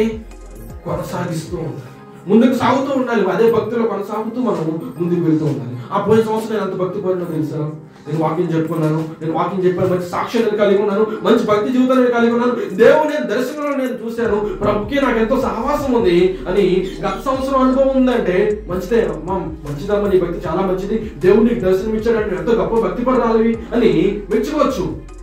కానీ ఆ యొక్క ప్రక్రియ గతంలోనే ఆగిపోతే ప్రశ్నించుకోవాలి. ఇప్పుడు కూడా ఏం చేయాలి? ఆ భక్తిని కలిగి ఉండాలి. ఆ యొక్క భక్తిని, ఆ యొక్క మంచి క్రియను ఎప్పుడూ కొనసాగించుకునేటట్లుగా మనం జీవించాలి. ఒకరికి యేసుప్రభు కనిపించాడు, దర్శనమిచ్చి ఆయన శిలువలో పడిన గాయాలు చూపించి, అమ్మ నీ కొరకు చనిపోయానమ్మా అని చెప్పి దర్శనమిచ్చి చూపిస్తే ఆమె ఎంతగానో సంతోషించింది. అయ్యగారు ప్రార్థన ఫోన్ చేసి, అయ్యా నాకు యేసుప్రభు కనిపించాడు. ఏమో చూస్తే కొద్ది రోజుల తర్వాత వెళ్ళిపోయింది గారు. దేవుడు దర్శనమిచ్చాడంటే అది అందరికి కాదుగా, అందరికి కనపడ్డగా, కొంతమందికి కనపడతాడు, వారిని బలపరుస్తాడు, వారిని ఆకర్షించుకుంటాడు. దేవుడు కనిపించినాడు అంటే వారు ఎంతో దేవుని పట్ల ఎంతో ప్రణాళిక ఉన్నప్పటికీ కూడా వారు చేయవలసిన మంచి చేయకోకుండా, దేవుని దగ్గర రాకోకుండా ఉంటే, అవసరం కొరకు దేవుని దగ్గరికి రావటం వెళ్ళిపోయేటట్టుగా ఉంటే, దేవుడు కనిపించినంత మాత్రాన అందుకే ఆయన అంటున్నాడు మత్తయి 7వ అధ్యాయంలో, ప్రభువా ప్రభువా అని పిలిచేవారు పరలోక రాజ్యానికి. ఎందుకంటే అయ్యా నాకు ఆయనకి సంబంధం ఉందంటే సరిపోదు, మానవలసిన కీడుని మానాలి, ఆయన సంతోషిస్తారు, చేయవలసినటువంటి మంచిని చెయ్యాలి, ఆయన సంతోషిస్తారు. ఇవి ఎప్పుడు ఎలా ఉండాలంటే నిరంతరము కొనసాగించబడేటట్టుగా ఉండాలి. అంతేకాని ఒకరోజు బుద్ధి కుదిరినప్పుడు అయ్యా నా పాపలు ఒప్పుకోండి అని చెప్పి ఒప్పుకొని అదంతా అయిపోయింది. అది ఒక నెల 2 రోజుల తర్వాత మరో ఇంకో రోజు బుద్ధి వచ్చినప్పుడు అయ్యా నేను ఇది చేస్తాను, నేను అలా చేస్తానంటే సరిపోదు. నిరంతరము చేయవలసినటువంటి మంచిని చేయాలి, చేయకూడనటువంటి మానవలసినటువంటి కీడుని మానుతూ ఉంటే దేవుడు మనల్ని బట్టి సంతోషిస్తాడు. మన యొక్క అభివృద్ధిని బట్టి దేవుడు మనకు పరలోకంలో గొప్ప ఉన్నతమైన స్థానాన్ని ఇస్తాడు. తర్వాత 3వది, పొందుకున్నటువంటి మారు మనస్సును కొనసాగించాలి. దేని? మారు మనస్సు. మరి మంచి చెడు మానటం, తర్వాత మంచి చేయటం, ఇది మారు మనసే కదా అంటే ఒక మాట చెప్తాను, మంచిని చెడుని చేయకూడదని లోకస్తులు కూడా తెలుసు, యేసు ప్రభువుని ఎరగినటువంటి వారికి కూడా తెలుసు. ఏం తెలుసు? కొన్ని పనులు చేయకూడదు, అది చేస్తే మనకి శిక్ష వస్తుంది, చట్ట ప్రకారం కానీ ఏదో ఒక రకంగా ప్రతి మనిషికి ఆ యొక్క గుణాన్ని పెట్టాడు, ఆలోచించే గుణం. ఈ రకంగా ఏది చేయకూడదో మనిషికి తెలుసు, ఏది చేయాలో మనిషికి తెలుసు. ఈ 2 గుణాలు, మంచి చేయటం, చెడు మానవేయటం, యేసు ప్రభువుని ఎరగిన వారు కూడా చేస్తారు. ఆయనకి ఎరగిన వాళ్ళు కూడా అమ్మ మాకు పుణ్యం కావాలి కాబట్టి ఏం చేయాలి? దాన ధర్మాలు చేయటం, మంచిగా మాట్లాడటం, ఎదుటి వారిని ప్రేమించడం. ఈ విషయం ఒక మాట చెప్తే కొన్ని యొక్క గ్రూపులు ఉంటాయి, హిందూయిజంలోనే కొన్ని గ్రూపులు ఉంటాయి. ఆ గ్రూపులో ఉన్నటువంటి వాళ్ళు ఏం చేస్తారంటే, ఆ గ్రూప్ ఉన్నటువంటి వాళ్ళు భక్తిగా ఉండి ఎంత మంచి మాట చెప్తారో తెలుసా మీకు? ఆ మంచి మాట ఎంతగా చెప్తారో తెలుసా? వారి గ్రూప్ పేరైతే నాకు గుర్తు రావట్లేదు, కానీ ఆ కొన్ని గ్రూపులు ఉంటాయి. వాళ్ళు కూడా ఎలాగైతే క్రైస్తవులు ఎలాగైతే సంఘాన్ని బోధిస్తారో వాళ్ళు కూడా అలాగే బోధిస్తూ ఉంటారు. హితబోధలాగా, శాంతబోధలాగా వాళ్ళు ఎలాగ మాట్లాడతారంటే ఆ రకంగా పాస్టర్లు కూడా మాట్లాడలేరు, అంతగా మాట్లాడతారు, అంత నీటిగా. ఆ మాట కూడా రుచికరంగా ఉండేటువంటి వాళ్ళే మాట్లాడతారు. అందరికి అవకాశం ఆ రకంగా ఎలా ఉండాలమ్మా, అలా చేయాలి, మంచిగా చేయాలి, ఎదుటి వాడు దోషకూడదు, క్షేమంగా ఉండాలి. ఆ రకంగా మంచి మాటలు, చేయకూడని కీడుని, అది చెడు ఏదైతే ఉందో ఆ చెడు మానేయాలని, చెడు వ్యసనాలు పోకూడదు, చెడు మానేయాలని బోధిస్తూ ఉంటారు. మరియు మంచిగా జీవించాలని, మంచి క్రియలు కూడా చేయాలని వాళ్ళు బోధిస్తారు. అక్కడ నేను చేయవలసిన కీడు మానేస్తున్నాను, చెడు మానేస్తున్నాను, మేలు చేస్తున్నాను కదా అనుకుని అక్కడ ఆగిపోతే కుదరదు. 3వది ఏంటంటే మారు మనసు. ఆ మారు మనసు అంటే ఎవరి మీద ఆధారపడుతుందంటే దేవుని మీద మన మనసు తిప్పుకున్నప్పుడు అది మన మనసు ఏమవుతున్నట్టు? మారు మనసు. ఆ యొక్క మారు మనసు ఆ యొక్క ప్రక్రియను ఏం చేయాలి? మారు మనసుకు సంబంధించిన క్రియను ఏం చేయాలి? కొనసాగిస్తూ ఉండాలి. అందుకే ఫిలిప్పీయులకు రాసినటువంటి పత్రిక 1వ అధ్యాయము 3-4 వచనాల్లో అపోస్తలుడైన పౌలు మాట చెప్తున్నాడు.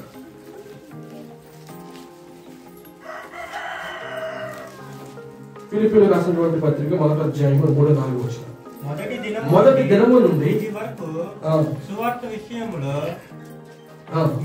సువార్త విషయంలో మీరు నాతో పాలువారి ఎదుట చూచి మీలో ఈ సత్క్రియను ఆరంభించిన వాడు యేసుక్రీస్తు దినము వరకు దానిని కొనసాగించునని రూఢిగా నమ్ముచున్నాను. అలాగే 2వ అధ్యాయం 12వ వచనం కూడా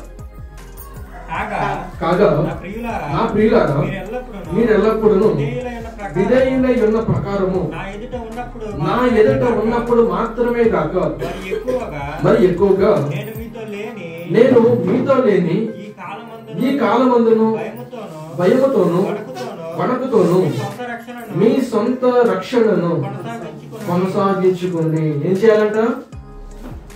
మారు మనసుకు సంబంధించినటువంటి రక్షణను ఏం చేయాలి? కొనసాగించుకోవాలి. ఎలా కొనసాగించాలి? భయముతోను వణకుతోను. చాలా జాగ్రత్తగా మన మారు మనసుకు సంబంధించిన రక్షణకు సంబంధించిన స్థితిని ఏం చేసుకోవాలి? కొనసాగించుకుంటాం. అదే పౌలు చెప్తాడు. ఈ కాలం ముందు అంటే నేనున్నప్పుడు మీరు బాగానే ఉంటున్నారు, నా కాలం ముందు ఎలా ఉంటున్నారు? అందరూ ఏ క్లాస్ ఉంటున్నారు, అందరూ ఏ గొడవలే వేసారు, అందరూ సమాధానంగా ఉంటున్నారు, అందరికి ఏముంటుంది? సఖ్యత ఉంటుంది, అందరు భలే ఉన్నారని. నా కాలం ముందు మీరు బాగా ఉంటే సరిపోదు, కానీ ఎప్పుడు కూడా ఉండాలి? నేను లేని ఈ కాలం అంటే నేను లేని కాలం ముందు కూడా ఎలా ఉండాలి? సొంత రక్షణ కొనసాగించుకునేటట్టుగా, సత్యతగా, దేవుని కొరకు నమ్మకంగా మారు మనసు తగిన జీవితాన్ని ఏం చేయాలి? జీవించాలి. అర్థమైందా? అది అపోస్తలుడైన పౌలు సంఘాలను హెచ్చరిస్తున్నటువంటి అది ఎప్పటి వరకు కొనసాగించాలో తెలుసా? మారు మనసు తగిన క్రియ ఎప్పటి వరకు కొనసాగించాలి? అది ముందు మనం చదువుకున్నాం. 1వ అధ్యాయం 3వ వచనం. మొదటి దినము నుండి ఇది వరకు సువార్త విషయంలో మీలో ఈ సత్క్రియ ఆరంభించిన వాడు యేసుక్రీస్తు దినము వరకు దానిని కొనసాగించునని. పౌలు యొక్క ఉద్దేశం ఏంటంటే ఎప్పటి వరకు ఉండాలో తెలుసా? యేసుక్రీస్తు దినం వరకు. ఆయన గ్యారంటీ అంట. ఆయన వైపు నుంచి గ్యారంటీ ఏంటంటే ఆయన ఇచ్చినటువంటి మారు మనసు రక్షణ ఎక్స్పైర్ అయ్యేది కాదు. ఒకరోజు ఉండి ఒకరోజు లేదు, అయిపోయింది, ఆఫర్ అయిపోయింది అన్నట్టుగా పండగలు వచ్చే ఆఫర్లు కాదు. ఆయన యేసుక్రీస్తు ధర్మచారానికి ఆయన రాకడ వచ్చే వరకు ఆయన ఇచ్చినటువంటి రక్షణకు విలువ ఉంది. ఎప్పటి వరకు ఉంది? ఆయన 2వ రాకడలో వచ్చేటంత వరకు ఆయన ఇచ్చినటువంటి రక్షణకు, ఆయన ఇచ్చినటువంటి మారు మనసుకు విలువ ఉంది. అప్పటి వరకు ఆయన కొనసాగిస్తాడు. ఎందుకంటే ఇచ్చింది ఆయనేగా. రక్షణ ఇచ్చింది ఎవరు? యేసుప్రభువేగా. ఆయనేగా మనకు రక్షణ తెచ్చింది. ఆయన గ్యారెంటీ ఇస్తున్నాడు, అమ్మ నేను ఇచ్చింది జీవితకాలం ఉంటుంది, మరలా నేను వచ్చే వరకు ఆ రక్షణ నీకు పనిచేస్తుంది అని పౌలు రూఢిగా నమ్మి సంఘాన్ని తెలియజేస్తున్నాడు. ఎందుకంటే ఆయన గొప్పవాడు.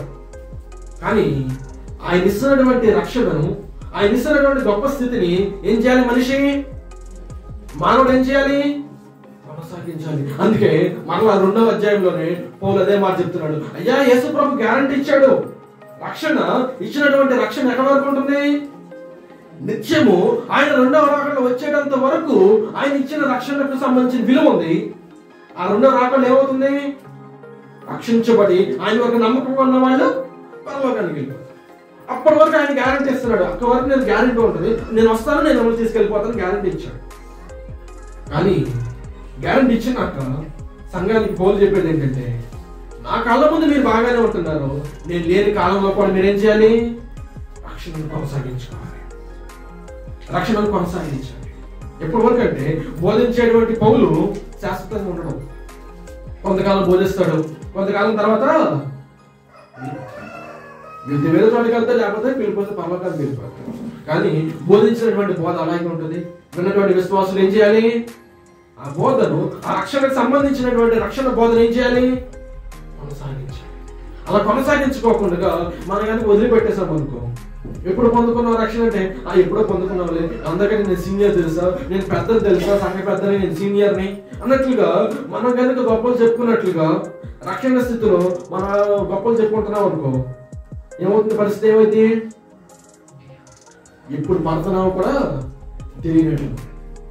అలా గొప్పలు చెప్పిన వాళ్ళకి ఎప్పుడు పడతారో కూడా తెలియదు.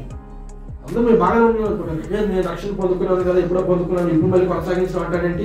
ఆయనే కొనసాగిస్తా అన్నాడు కదా, మళ్ళీ మేము చేయాల్సింది ఏమో ఆయనే చూసుకుంటాడు. రాత్రి ముందు చెప్పాను కదా, దేవుడే సిద్ధపరచుకుంటాడులే, దేవుడే చూసుకుంటాడులే, ఆయనే కదా రక్షణ ఇచ్చిందని మనం కనుక మనం చేయవలసిన నిర్లక్ష్యం చేసిన ఆయన ఇచ్చినటువంటి మారు మనసును గురించి కొనసాగించుకోకుండా మనం కనుక ఆపేసుకుంటే ఈ ఆపేసుకుని ఉన్నారా లేదా?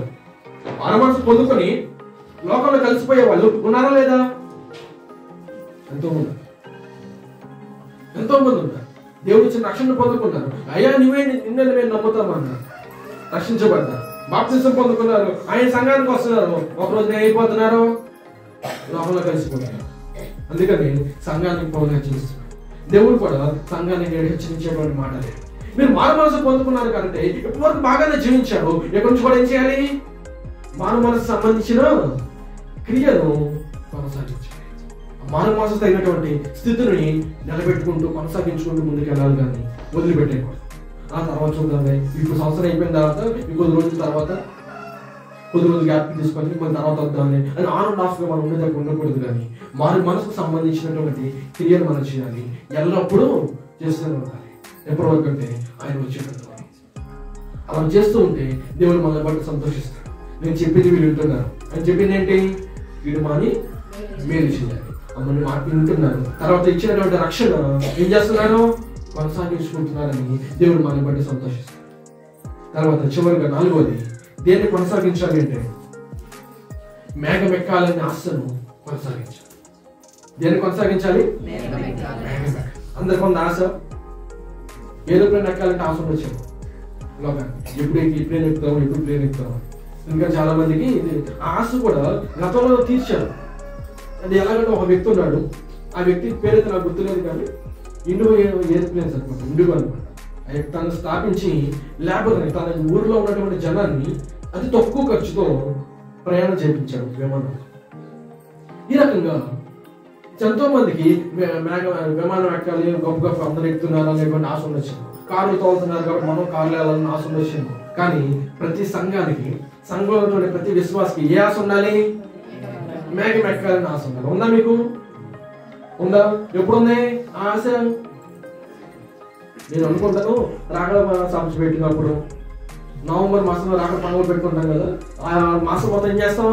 రాకడ గురించి వర్తమానం చెప్పినప్పుడు అప్పుడే గుర్తొచ్చిందేమో అనుకుంటాను. సార్ రాకడ ఎవరు ఎత్తపడాలి, మేఘం ఎక్కాలంటే మీటింగ్ పెట్టినప్పుడు, సభ పెట్టినప్పుడు, వాక్యాలు బోధించినప్పుడు గుర్తొచ్చిందేమో అనుకుంటాం. కానీ ప్రతి విశ్వాసి ఏం కలిగి ఉండాలి? మేఘం ఎక్కాలని ఆశను కలిగి ఉండి దాన్ని కొనసాగించాలి. ఎప్పటి వరకు? ఎక్కేటంత. అదే ఒకసారి మనం చదువుతాం వాక్యము. తెస్సలోనికీయులకు రాసినటువంటి మొదటి పత్రిక 4వ అధ్యాయము 17వ వచనం. ఆ మీదట సజీవులమై నిలిచియుండు మనము వారితో కూడా ఏకముగా ప్రభువును ఎదుర్కొనుటకు ఆకాశ మండలములకు మేఘముల మీద కొనుక్కోబడుదుము. చూసారా? వెళ్ళక ముందే చెప్పేస్తున్నాడు ఏమంటే మనం మేఘం మీద ఏం చేస్తాం? కొనుక్కోబడతాం.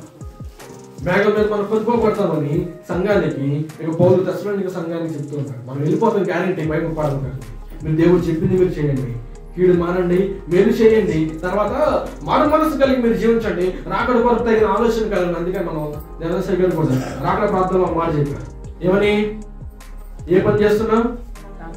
రాకడ తలంపు, రాకడ ఆలోచన కలిగి ఎప్పుడు కలిగి ఉంటాయి. అలా కలిగి ఉంటే ఏమవుతుంది? అది మనం కొనసాగిస్తుంది.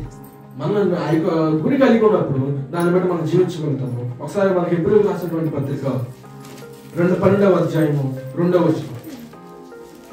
మనము కూడా ప్రతి భారమును సులువుగా చిక్కుల పెద్ద పాపమును విడిచిపెట్టి విశ్వాసమునకు కర్తయు దానిని కొనసాగించు వాడునైనా యేసు వైపు చూచుచు మన ఎదుట ఉంచబడిన పందెములో ఓపికతో పరిగెత్తుదము. ఆయన తన ఎదుట ఉంచబడిన ఆనందము కొరకై అవమానమును నిర్లక్ష్యపెట్టి సిలువను సహించి దేవుని సింహాసనం యొక్క కుడి పార్శ్వమున ఆసీనుడై ఉన్నాడు. అంటే మనకు రాకడికి మేఘానికి ఎత్తబడాలి అంటే ఏం కలిగి ఉండాలి? విశ్వాసం ఉండాలి. విశ్వాసం లేకపోవడం ఏం చేయలేరు. వస్తాడంట వెళ్తాడంట, వచ్చినప్పుడు చూద్దాంలే, వచ్చినప్పుడు వెళ్ళినప్పుడు చూద్దామని తర్వాత తేలికలు తట్టుకు ఉండకూడదు. అర్థమైందా? వచ్చినప్పుడు చూద్దామని అన్నట్టుగా. అందుకని పేతురు పత్రికలు కూడా ఉంటుంది కదా, లోకం అంతా అంతమంది ఎలాగైతే ఉందో అలాగే ఉంది కదా, కొత్తగా ఏం జరగట్లేదు కదా అన్నట్లుగా లోకం ప్రశ్నించిన మనం ఏం చేయకూడదు, విశ్వాసాన్ని వదిలిపెట్టాలి. ఒక చిన్న ఉదాహరణ చెప్తాను. చిన్న ఉదాహరణ అంటే, చిన్నప్పుడు స్కూల్లో ఒక స్టోరీని చెప్పేవాడు. ఏమిటా స్టోరీ అంటే, 3 చేపలు కథ. 3 చేపలు కథ చెప్పేవాడు. 3 చేపలు కదా ఒకరు ఎంతమంది తెలిసి నాకే తెలియదు, ఒకసారి గుర్తు చేస్తాను, చెప్తాను. ఏంటంటే 3 చేపలు ఉన్నాయి. ఆ 3 చేపల్లో ఒక చేప పేరు ఏంటంటే దీర్ఘదర్శి, ఇంకో చేప పేరు సమయస్ఫూర్తి, ఇంకో చేప పేరు ఏంటంటే మందమతి. ఈ యొక్క 3 చేపల యొక్క లక్షణం ఏంటంటే, ఒక చేప ఏమో ఫ్యూచర్ గురించి ఆలోచన చేసి మన జాగ్రత్తగా ఉండాలి అని ఒక చేప లక్షణం కలిగి ఉందన్నమాట. ఈ 3 ఫ్రెండ్స్, ఈ 3 ఒకే మడుగులో చక్కగా ఈదుకుంటూ ఆటలాడుకుంటూ ఉండగా ఒక జాగ్రత్త వాడు అటు వెళ్తూ వచ్చి ఇక్కడ చాలా చేపలు ఉన్నాయి అని చెప్పి వచ్చి చూసి తాను అనుకున్నాడు, రేపు దీన్ని ఇక మన చేపలు పట్టుకుందాం అనేటువంటి ఆలోచనతో ఆ వ్యక్తి వెళ్ళిపోయాడు. ఇక 3 చేపలు ఆ వ్యక్తిని చూసి నెలలోంచి ఈ 2 చేపలు కూడా ఎవరో మనిషి ఎంతమంది వస్తూ ఉంటారు, ఎంతమంది చూస్తారు, ఎంతమంది వెళ్ళిపోతారని మిగతా 2 చేపలు అట్లాగే అనుకున్నాయి. కానీ మొదటి చేప ఏదైతే దీర్ఘదర్శి ముందు చూపు ఏదైతే కలిగి ఉందో అప్పుడు అది ఏం చేసిందంటే, ఈ వచ్చాడండి సామాన్యుడు కాదు, వచ్చి రేపు వలేస్తాడో రేపు పట్టేసుకుంటాడు, మనం ఈ రోజే తప్పించుకుందాం అని ఈ యొక్క ఆలోచన కలిగి తన ఫ్రెండ్స్ కదా చెప్పింది, మనం వెళ్ళిపోదాం, ఎలాగైనా సరే వేరే చోటకి వెళ్ళిపోదాం, వేరే మడిలోకి వెళ్ళిపోదాం, మనం తప్పించుకుందాం, మనతో పాటు ఇక్కడ చాలా చేపలు ఉంటాయని బట్టి వాటిని బట్టి మనకు అపాయం పొంచుంది అని చెప్పినప్పుడు మిగతా 2 చేపలు లైట్ తీసుకుంటాం, తర్వాత చూద్దాంలే. ఆ విశ్వాసం లేదు, మనకు మనం కాపాడుకోవాలనే ఆలోచన లేదు వాటికి. ఆ తర్వాత చూద్దామని సరే అని చెప్పి వదిలేసి ఈ చేప ఎలాగైనా సరే తనకు కలిగినటువంటి విశ్వాసాన్ని బట్టి ఎలాగైనా సరే గట్ ఫీలింగ్, అమ్మో రేపు ఎలాగైనా వచ్చేస్తాను నేను తప్పించుకోవాలి అనేటువంటి ఆలోచనతో అది తప్పించేసుకుని వెళ్ళిపోయింది. రాత్రి తప్పించుకుని వెళ్ళిపోయింది. ఇంకా తిరగదు, సరే వెళ్ళిపోయింది కదా మిగతా 2 చేపలు చెప్పినట్టే ఆ వ్యక్తి వచ్చాడు, ఆ జాలో వచ్చాడు, వచ్చి వలేసాడు. అప్పుడు ఇది అనుకొని మనం ముందే ఆటతో దాంతో పాటు వెళ్ళిపోయినా బాగుండేది. అది మనం ఏం చేసింది, ముందుగానే హెచ్చరించింది, వస్తాడు రేపు మనం పట్టుకుంటాడని చెప్పింది. అది శుభ్రంగా తప్పించేసుకున్నా చూడడానికి ఎంత తెలివి ఉందాం, కాబట్టి మనం ఏమన్నా పోయేది అని అది తిట్టుకునే. కానీ చివరికి ఏమైందంటే ఆ వల్ల పడిపోయింది, 2 చేపలు పడిపోయి. ఆ 2 చేపలు పడిపోతే వాటిలో ఒక దాని పేరు చెప్పే సమయస్ఫూర్తి అదేం చేసిందంటే తనలో ఉన్నటువంటి సమయస్ఫూర్తిని ప్రదర్శించి చచ్చిపోయినట్టుగా నటించింది. చచ్చిపోయిన చేప చాలా ఏం చేస్తాడు, తీసి పారేస్తాడు, పక్కన పడేసి. అది దానికి ఉన్నటువంటి సమయస్ఫూర్తిని బట్టి పక్కన తప్పించుకొని అట్ట మళ్ళీ నీళ్ళలోకి వెళ్ళి తప్పించేసి, అమ్మయ్య నాకు ఉన్నటువంటి తెలివిని బట్టి ఏం చేశాను, తప్పించుకున్నాను. ఇంకా 3వది మందమతి, దానికి బుద్ధి లేదు.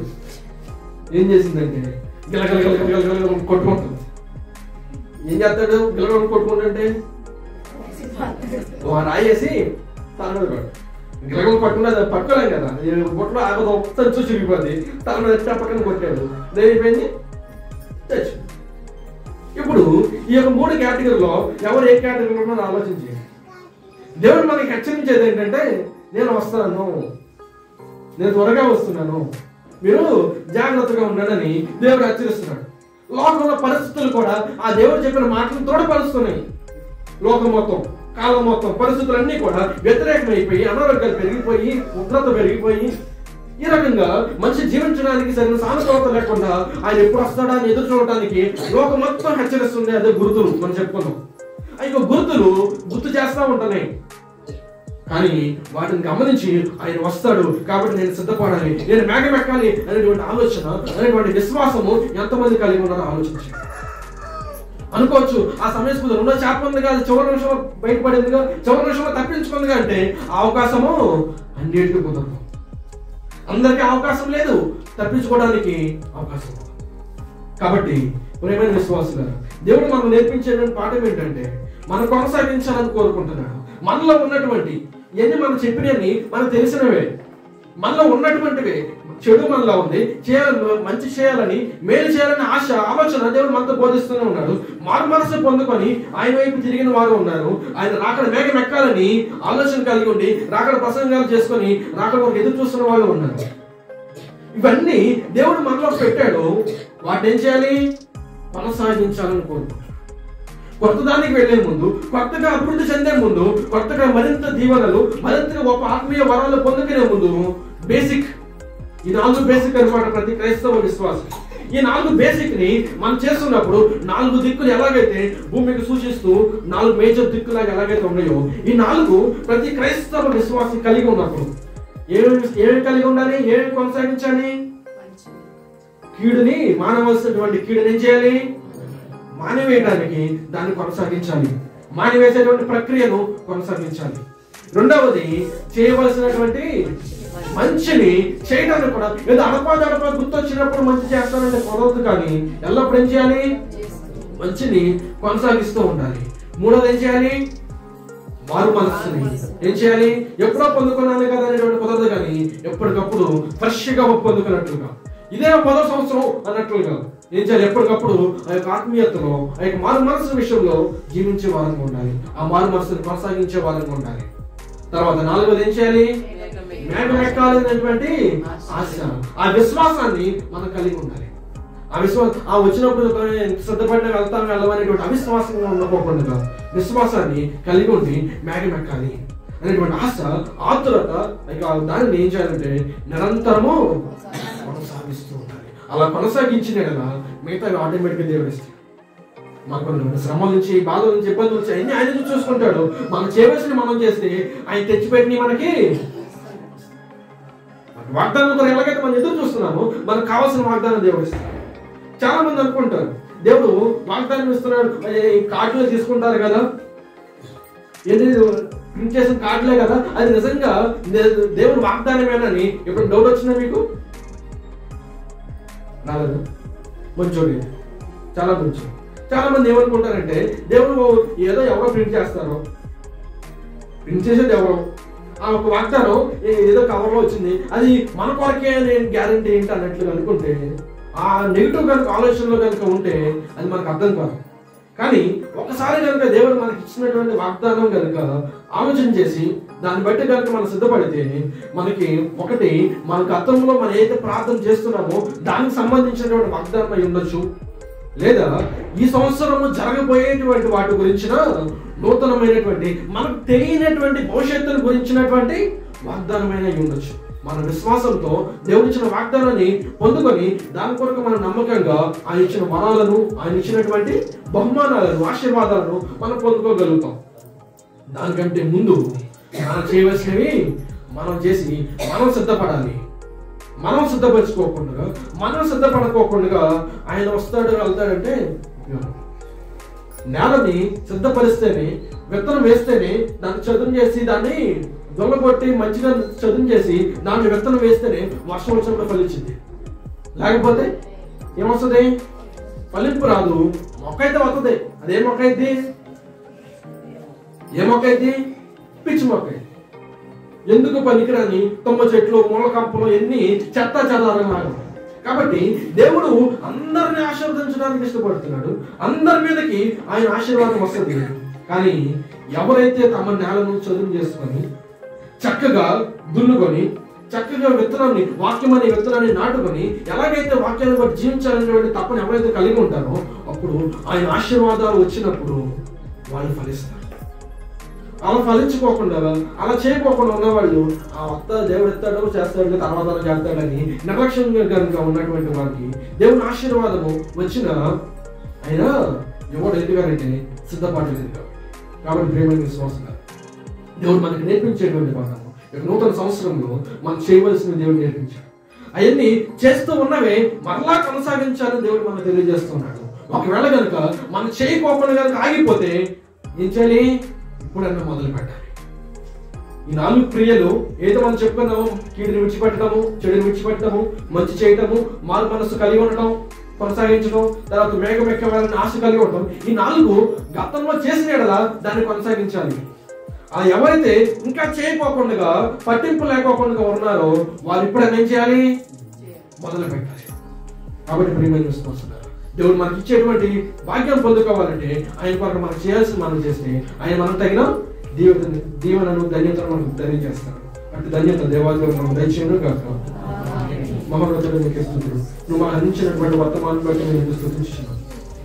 దేవుని కృప మమ్మల్ని బలపరిచండి ప్రభు. ఈ యొక్క నూతన సంవత్సరమును దేవా ఏదైతే ఏమి కొనసాగించాలని మాతో మాట్లాడి ఉన్నారో అవును నూతనంగా మా జీవితాన్ని మార్చుకుంటాం. నూతన సంవత్సరంలో మరింతగా దీవెనలు ఆశీర్వాదాలు నీ కొరకు పొందుకొని నిన్ను కొరకు ఫలించటకు మా కొరకు నువ్వు ఎదురు చూస్తున్నావు. నువ్వు ఇచ్చినటువంటి ఆశీర్వాదాలతో నువ్వు సిద్ధంగా ఉన్నావు. నీ మందిరానికి ఎవరైతే వచ్చిన వారుగా ఉన్నారో అటు వారందరికీ నీ యొక్క ఆశీర్వాదాలను సిద్ధపరిచావు. కానీ ఎంతమంది ఆ యొక్క ఆశీర్వాదాలు పుచ్చుకుంటకు సిద్ధంగా ఉన్నారు అటు వారికి నువ్వు మరింతగా ఫలించేటువంటి స్థితిలో వారిని నిలబెట్టగలుగుతావు. మిగతా వారికి దేవాన్ని ఇచ్చిన ఆశీర్వాదాలు తెచ్చినప్పటికీ కూడా వారి తగినటువంటి సిద్ధపాటు లేని కారణంగా మనకు వెళ్ళిపోతుంది. దేవా నువ్వు ఇచ్చినటువంటి ఆశీర్వాదాలు నువ్వు తెచ్చినటువంటి బహుమానాలు మేము పొందు కావాలి కానీ దేవా తిరిగి పంపించేయకూడదు ప్రభు. దేవ మా మీద ప్రేమతో మాకు తెచ్చినటువంటివి మీరు ఆశీర్వాదాలు ఈ సంవత్సరానికి సరిపడా దీవెనన్నీ మీరు మాకు దయచేయండి. నీకు లోబడి ఉండటకు దేవా నువ్వు మాకు బోధించినటువంటి ఏవి కొనసాగించాలో అవి మాకు నేర్పించిన దేవా నీకు స్తుతులు.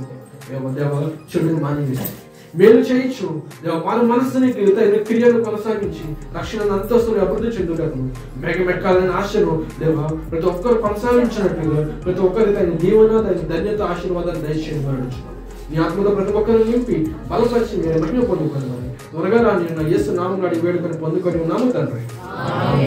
అందరికీ మరణం.